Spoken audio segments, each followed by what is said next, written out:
Decíamos hoy que uno de los problemas ambientales que tiene el mundo es la basura. Muchas organizaciones están hablando de que estamos en colapso, que ya hemos colapsado, que no hay lugar donde poner tanta basura por esta locura de consumir, producir, consumir, desechar. Hay una organización internacional que hace muy pocos días elevó un informe y nos sirve como introducción a la entrevista que vamos a tener en minutos. Cuando hablamos de problemáticas o hechos o sucesos ambientales, indefectiblemente tenemos que hablar de grupos, activistas. Ahora, si hablamos de algunos de los temas que están adentro de las problemáticas ambientales, como por ejemplo puede ser la basura, también tenemos que acudir a organizaciones. Y estas organizaciones hay en todo el mundo. Una de estas organizaciones es el WRAP. ¿Sabés qué es el WRAP? La WRAP es una ONG global que se dedica a la acción ambiental y busca transformar los sistemas de producción y alimentación para crear una economía circular. Su sigla en inglés significa Producción Responsable en el Mundo. Hace unas semanas, esta organización publicó un informe y elevó un documento que se puede ver en la página que recién veíamos en todo el planeta. Allí, entre tantas conclusiones, dice que estamos llegando a un punto crítico. Entre sus conclusiones aparecen muchos datos y entre ellos dicen que para el 2050 podríamos incrementar los desechos, los residuos en todo el mundo en un 80%. Esta cantidad enorme, colosal de residuos generaría grandes problemas de contaminación y además influiría aún más en la crisis climática. El informe parte del reconocimiento de un modelo de producción desaforado que se basa en extraer, fabricar y desechar. Un triángulo perverso porque hace que se agoten materias primas y se multiplique la generación de basura. Insisto, el informe está repleto de datos, el documento es contundente e informa que desde el inicio de siglo algunos países incrementaron la generación de residuos en más de 100 millones de toneladas. Pero no se queda solo en el diagnóstico, también da sugerencias. Por ejemplo, aconsejan modificar este modelo de extraer, fabricar y desechar por otro mucho más humano, que es el de diseñar, producir, reutilizar. Lo que hemos denominado desde hace ya tiempo como economía circular, manteniendo los materiales en uso el mayor tiempo posible. Es lo que decimos siempre, no se puede plantear un desarrollo infinito en un planeta que tiene recursos finitos. Por eso la solución pasa por otros lados, como por ejemplo aportar a ecodiseños de lo que se va a producir o de lo que se va a fabricar. También pasa por algunas políticas desde los estados de separación y recolección, que además de solucionar este conflicto cuantitativo que genera la basura, también provocaría la generación de empleos verdes. El colapso está a la vuelta de la esquina. Por lo tanto, hay otros tipos de soluciones o de conductas que tenemos que rever, como por ejemplo, parar con el consumo para dejar de generar recursos que son absolutamente evitables. Estamos tirando una cantidad de basura al ambiente que es desproporcional, producto de esto de desechar o producir y desechar. Los errores de la separación o el reciclaje mal realizado también son parte de este problema. Pero como gran parte de los problemas que tiene la humanidad, adentro tiene otros conflictos. La basura es un gran problema. Pero adentro del problema de la basura hay otro problemón, que son los plásticos adentro de la basura. Se calcula que por año 400 millones de toneladas de residuos plásticos quedan en el suelo o en los cursos de agua. En este contexto resulta, no diría importante, sino necesario, indispensable, generar políticas de recuperación de todos los residuos y también del plástico. Y de algo de eso vamos a hablar ahora. Por eso mágicamente nos venimos de la reserva de la UNL, donde hicimos este informe, al piso para hablar de este tema con Elangeni Gilbert y Carolina Massín. Ambas son investigadoras del Instituto de Desarrollo Tecnológico para la Industria Química. Vamos a hablar de un trabajo que presentaron, que es transformar residuos plásticos en biodegradables, un trabajo que ganó el premio Distinción Franco-Argentina entre 50 proyectos presentados, que vienen trabajando desde hace tiempo en procesos descontaminantes. Este al menos trascendió un poco más que los anteriores, pero ya vienen trabajando, pero además también de otros tipos de soluciones como puede ser el compostaje. Elangeni, Carolina, buenos días, gracias por venir. Buen día, gracias. Bueno, cuéntenos qué es este proyecto que hicieron para transformar residuos plásticos. ¿Es posible esto? Porque hasta ahora era un problema, decimos, no hay manera, están un montón de tiempo en el agua, están centenares, miles de años, contamina. ¿Se puede transformar eso? Sí, en realidad lo que nosotros estudiamos es el reciclado químico. Lo que hacemos es, si nosotros pensamos a los plásticos como polímeros que se obtienen por un proceso de polimerización a partir de moléculas muy chiquititas, lo que estamos estudiando nosotros es el proceso inverso. O sea, a partir de un polímero o un plástico, hacer una depolimerización y volver a obtener las moléculas, los ingredientes originales, que pueden ser líquidos o polvos. Es decir, dejamos de tener un plástico duro y pasamos a tener un solvente orgánico o un polvito o un compuesto líquido que se puede usar para volver a sintetizar plásticos que sean idealmente más fácil de reciclar o biodegradables, o usarlos como solventes o como aditivos para pinturas, para un montón de... Si se los purifica bien, hasta se lo puede usar en la industria farmacéutica o veterinaria. Hay que hacer una buena purificación. Claro, un golazo, porque vendríamos a plantear una solución a un problemón que es difícil, aún aquellos que tenemos conciencia, digo, uno, ¿qué intenta hacer? Que entre el menos cantidad de plástico a casa. Pero es muy difícil. Y entra. Y no es como otro, bueno, lo pongo con la seca y me soluciono el problema. Soluciona en parte el problema, pero no todo. Y reciclarlo en casa no puedo. No se puede reciclar en casa, pero es muy importante que lo separemos. Bien. Porque nosotras estamos estudiando el reciclado químico, pero ya se viene haciendo lo que es el reciclado mecánico, que consiste en, bueno, separarlos bien, limpiarlos, cortarlos en pedacitos muy chiquititos, fundirlos y volver a hacer objetos. Pero para que se pueda armar un objeto homogéneo con buenas propiedades, los plásticos tienen que estar bien separados. Entonces es muy importante que en casa hagamos esta separación primero entre lo orgánico y no orgánico. Y habrá que informarlo más, porque hay algunas cosas que uno aún con buena voluntad puede decir lo separo, pero que no es posible de recuperar o reciclar. Nosotros el año pasado hicimos un informe sobre ese triangulito que se ven los plásticos, que tiene un número, y que algunos permiten ser reciclados y otros no.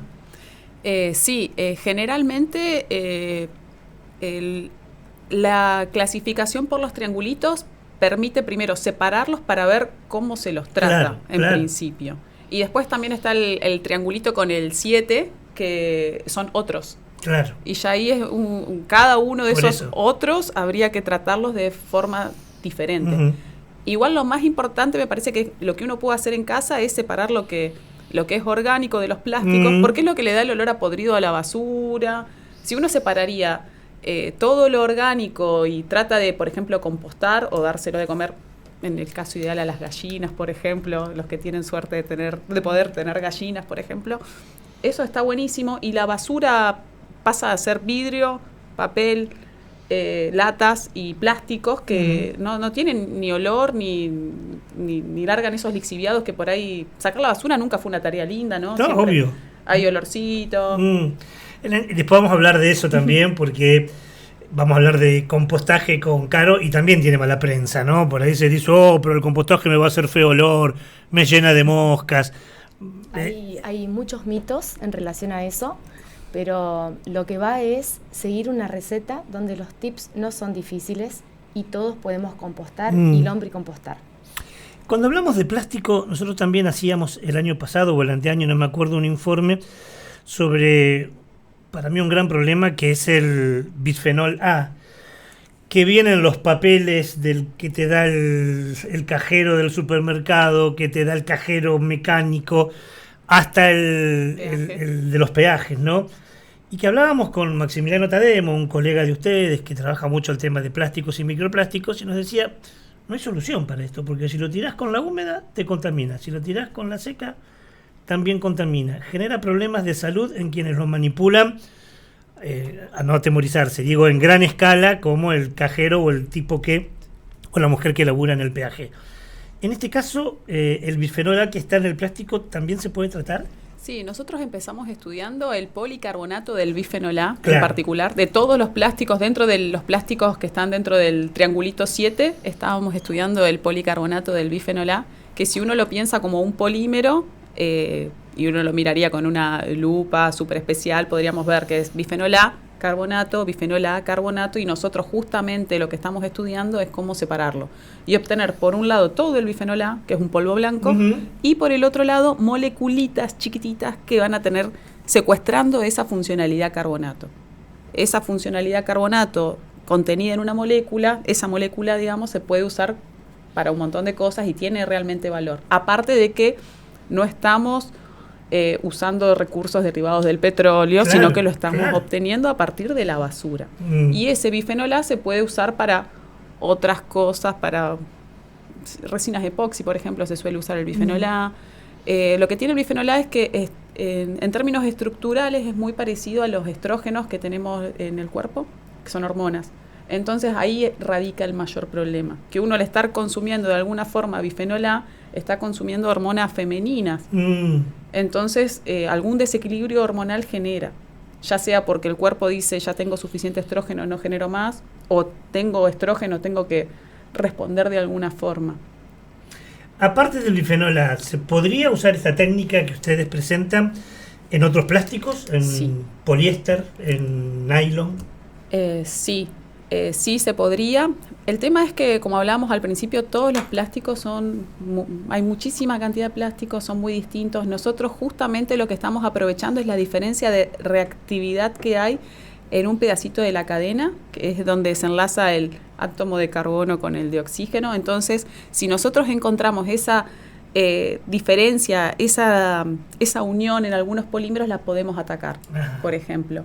Los nylon sí los podemos atacar, el PET lo podemos atacar, el poliéster de otra forma, pero sí podemos seguir estudiando cómo hacerlo. A veces nosotros encontramos la forma de hacerlo con policarbonato, encontramos un catalizador que hace que esta reacción tenga lugar a bajas temperaturas y en corto tiempo. El reciclado químico ya se está estudiando en otros países. Lo que nosotros acá en Santa Fe desarrollamos fue este catalizador, que es algo que se agrega en muy poquitas cantidades y hace esta magia de lograr que se haga en corto tiempo y a bajas temperaturas. Los que no están a favor del reciclaje dicen que uno hace reciclaje, a veces con buena intención, pero que gaste un montón de agua o gaste un montón de energía. Entonces soluciona un problema, pero dificulta otro.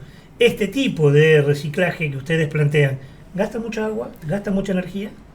No, nosotros desde que empezamos a estudiar estuvimos mirando eso justamente. Entonces siempre todo lo que fuimos haciendo en el laboratorio siempre fue tratando de usar la menor cantidad de energía posible, que esto yo lo veo reflejado en cortos tiempos y bajas temperaturas, y la menor cantidad de solvente. Es más, uno de los métodos que patentamos en el instituto es libre de solventes.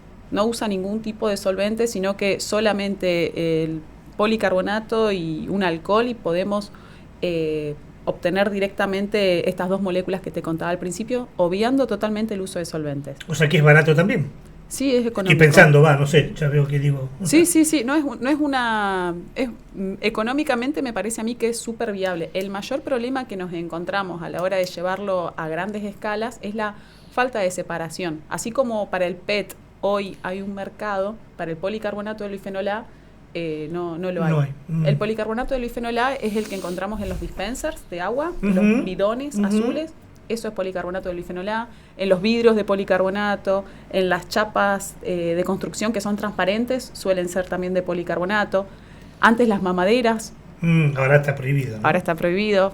Sin BPA las hacen ahora, pero también ese es el tipo de plástico que nosotros estamos estudiando, al que nos dedicamos de lleno y creemos que lo entendimos completamente y podemos seguir estudiando otros. Ahora, cierra por todos lados. ¿Qué hay que esperar para que esto se pueda empezar a hacer? ¿O quién lo puede hacer? Porque yo en casa no puedo hacerlo. En realidad es muy simple. Se podría hacer dejando de lado, olvidándonos un poco del tema de seguridad. En una olla se podría hacer tranquilamente. Son a 80 grados, lo estamos haciendo nosotros, y en media hora estamos depolimerizando completamente una cantidad de plástico. Falta el tema, es como que para que una empresa lo quiera hacer está el tema económico de por medio, que siempre está metido, y al no tener un buen volumen de materia prima, no podemos hacer los números de cómo sería. Ahora estoy pensando, a lo mejor lo que pregunto es una barbaridad, y si es así, díganlos con confianza. El relleno sanitario de Santa Fe tiene, si nosotros los ciudadanos separaríamos bien, tiene la Asociación Civil Dignidad y Vida Sana, que trabaja con la recuperación de lo que nosotros llamamos basura seca. ¿Ellos allí en la asociación, en el relleno, no se podría hacer? Yo creo que sí. Cuando les pregunté, cuando llamé, estuve tratando de averiguar dónde iba el policarbonato, nadie me supo decir bien tampoco. Porque estaría piola. Sería un pasazo muy importante que se pueda hacer en el relleno sanitario con esta gente, que es la Asociación Civil Dignidad y Vida Sana, que trabaja de esto, ¿no? Y recuperaríamos un montón de plástico, que es un problemón. Otro problemón es que hacemos con la basura. Y el compostaje es una posibilidad, ¿no? Exactamente, Ricardo. Es una posibilidad, compostaje, y voy a sumar a mis amigas las lombrices, yo siempre las presento así, el lombricompostaje. Sencillamente son procesos que ocurren en la naturaleza, son los que, bueno, a partir de nuestro trabajo, darle esa impronta desde lo científico, es tomar, estudiar, basarnos en lo que son soluciones que nos aporta la naturaleza. Ahí estamos viendo, biológico. Mientras vos hablás, digo, para la gente que nos sigue por el canal de YouTube. Esa foto quiero puntualizar junto con ella, son justamente que estamos ahora con unas becarias estudiando los microbasurales de algunos barrios de la ciudad de Santa Fe. Y bueno, ellas relacionaron un poquito con lo que decía el Angeni, con el tema de los plásticos. En esa foto, si me permitís, poner en contraste aguas grises, aguas negras, después de haber pasado por un vermifiltración, donde logramos depurar de una manera significativa agua, digamos, con una calidad no para tomarla, pero sí para ser usada nuevamente. Y justamente también nos estamos encontrando en una fecha, voy a relacionar con esto, una fecha muy importante, que es el Día Mundial del Agua. El 22 de marzo, ¿no? Exactamente. Y con respecto a la fecha inicial, 22 de marzo al 22 de abril, el Día de la Tierra, Día Mundial de la Tierra, se da el mes del compostaje, que es una movida a nivel nacional justamente impulsando desde lo comunitario, desde lo social, cómo podemos desde casa, alguien no teniendo conocimiento académico, científico, podemos llevar adelante el compostaje y el lombricompostaje de residuos orgánicos que los generamos en casa. Bueno, van algunos mitos que aparecen. No tengo lugar en casa, tengo un balconcito, ¿dónde querés que haga no tengo compostaje? Tiempo también a veces dicen. Bien. Ni tiempo ni lugar, tengo un balcón, una terraza muy chiquita. Claro. Bueno, en ese caso lo que se impulsa y se trabaja, ¿no?, para quien está interesado en llevar adelante, es tener un contenedor, un recipiente, ¿no?, composteras. O cajones, no, obviamente cerraditos, en los costados, porque justamente también el tema del lixiviado, que hoy, bueno, el Angeni lo nombraba, que nuestros residuos orgánicos, ¿sí?, dependiendo cuáles, porque esa es otra mirada. El compostaje nos permite también observar cómo nos alimentamos, ¿sí?, porque justamente lo que voy a compostar son aquellos residuos de los cuales yo me alimento. Entonces, es posible, sí, teniendo un recipiente y adecuando con los materiales que voy a poner. Por ejemplo, tiene que estar una capa de suelo, una capa de un material seco que absorbe esa humedad, que puede ser muchas veces pasto seco, o comprar en algún vivero algún tipo de este material para que me ayude a absorber lo que yo cotidianamente voy colocando en mi basurero, ¿sí?, que lo puedo tratar. Resto de cáscara de frutas, verduras, acá entra en juego cáscara de cítrico, cebolla, ¿sí? Pero se me va a llenar de mosca el balcón, Caro. Ah, bien, ¿qué hacemos? Buen punto, y ese es un tips a tener en cuenta. Dijimos el tema de la humedad con mantenerla, ¿sí? Con materiales secos, estructurante. Y el tema de moscas, ¿qué es lo que pasa? Cuando yo tiro ese residuo y no lo tapo, no lo cubro, estoy generando un atrayente muy bueno para moscas, en algunos casos a veces cucarachas, ¿sí? Que son animalitos no muy buen visto y que obviamente son considerados vectores. Entonces, lo que uno tiene que hacer es cubrir ese material orgánico. ¿Con qué? Con una fina capa de suelo, ¿sí? O uno puede comprar un poco de turba en un vivero si no tiene suelo y lo coloco arriba. Entonces, cada vez, o pasto seco, ¿sí? Mejor si es seco. Cada vez que yo voy a colocar residuos orgánicos frescos, lo que hago es sacar esa capita de suelo, correrla, colocar, ¿sí? Los residuos y volverla a tapar. El suelo tiene una gran capacidad, o este material seco, de poder minimizar olores y de activar a través de sus múltiples bichitos, lo que nosotros llamamos esa microflora, a poder transformar, ¿sí? Degradar más ese material orgánico. Me escribe Darío y dice que le interesa mucho el tema, pero que no sabe. Y si hay algún lugar donde él pueda buscar información para hacer compost en su casa.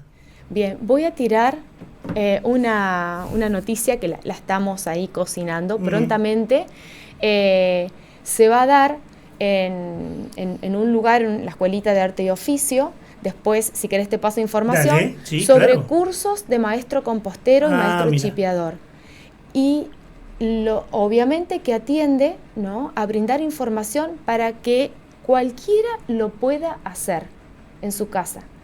Y justamente también es de qué manera a través de estas actividades se pueden generar oficios, ¿sí?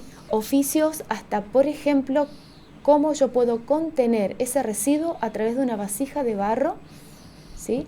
Hecho por ejemplo, la comunidad WOM. De esta manera te comento, Ricardo, que lo que nosotros hacemos a veces en el instituto, en lo que es verlo desde una mirada científica, ¿sí? Estudiando procesos, porque el compostaje y el lombricompostaje está atravesado por muchos conocimientos y es justamente qué es lo que ocurre en el ambiente y cómo eso puede ser una solución factible, ¿sí? Y acercarlo a la sociedad, acercarlo a las personas que lo pueden llevar adelante y cómo conectar con otras actividades, ¿no?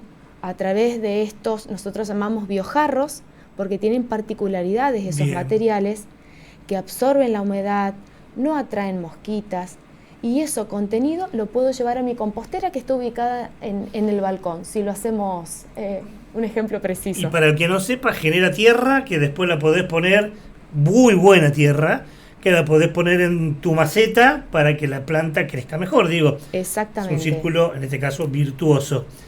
El mes del compostaje es del 22 de marzo al 22 de abril, ¿no? Exacto. Entre el Día del Agua y el Día de la Tierra. Sí, es un movimiento fuerte, sí, ¿no? Donde se acciona, pero en sí todo el año se abre a que se pueda. No, estaba pensando, esto no debe hacerse al aire, pero lo voy a hacer. Pienso en voz alta porque recién veíamos algunas imágenes que vos trajiste gentilmente, que después del 22 de marzo podríamos ir donde ustedes están haciendo esta experiencia con los becarios, con las cámaras y hacer alguna especie de informe micro o algo para poder pasar acá durante el mes, ¿no? Para nosotros, bueno, lo hablo personalmente, es un halago y más que bienvenidos. Vamos a ir entonces. Porque las dos temas que abordamos hoy son una parte de la economía circular, cuida el ambiente y además, última pregunta que les hago, genera trabajo, ¿no? Exactamente. Sí, ¿no? Sí, es la idea. Este proceso de reciclaje de plástico puede generar trabajo. Sí, la idea siempre lo pensamos que sea algo que se pueda aplicar en una cooperativa. Claro. Que no sea algo que compita, sino como que se pueda poner a dosar. Como bien dijiste vos hoy, digamos, viene todo el reciclado de PET por este lado. Bueno, incorporamos también el reciclado de policarbonato con esta olla, con este reactor, con seguridad, ¿no? Y aparte los compuestos que se obtienen tienen valor comercial, se pueden vender. Pienso en Eco Candioti, es una organización de vecinos de la comunidad de Candioti que están separando basura, haciendo reciclaje y compostaje, y que ha generado trabajo también para una comunidad pequeña, pero un importante número de trabajo, ¿no? Como todo esto, además, en un momento jodido para mucha gente, genera laburo. Chicas, gracias por venir. No va a ser la primera vez, es la primera, pero no es la última vez que vamos a hablar con ustedes, pues son dos proyectos muy piolas, así que vamos a arrancar por el compostaje, pero vamos a seguir este tema, ¿te parece? Vale. Un placer, gracias. Gracias por venir. Quienes estuvieron son Elangeni Silver y Carolina Massín. Son investigadoras de aquí, de Santa Fe, del Instituto de Desarrollo Tecnológico para la Industria Química, que están hablando de transformar residuos plásticos en biodegradables y además de apostar al compostaje.